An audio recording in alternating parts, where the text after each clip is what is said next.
Isang matahimik na Sabado de Gloria, mga kapatid.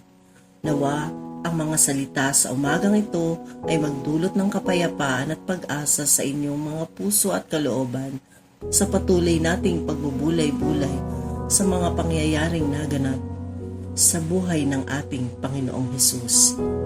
Hindi natapos sa kamatayan ng ating Panginoong Hesus ang pag-aalala ng mga Pariseo tungkol sa Kanya.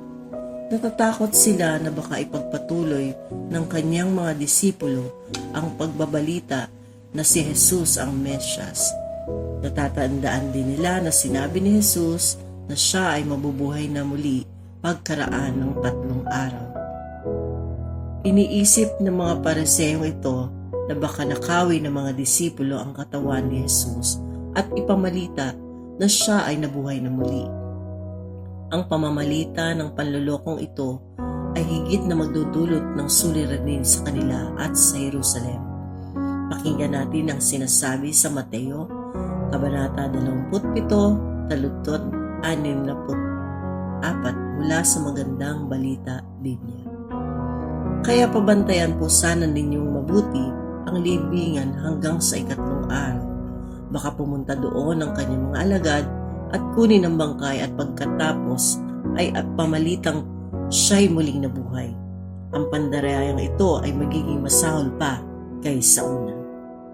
Ang libingan ng Panginoong Hesus ay binantayan ng mga sundalong Romano at tiniyak na ang libingan ay nadadaganan ng mabigat na bato na mahirap mabuhat ng mga disipulo.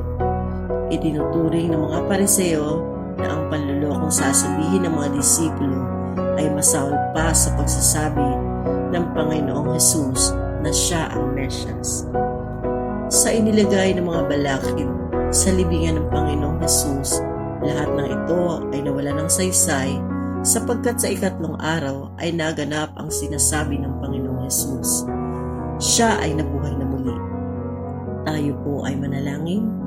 Mahal naming Ama, lubos po ang aming dalamhati sa mga paghihirap na ginawa ng mga Hudyo sa Panginoong Hesus.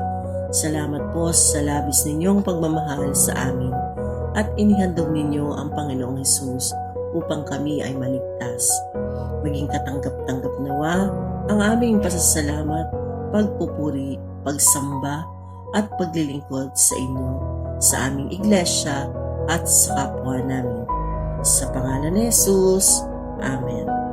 Isang mapagpalang araw po sa ating lahat.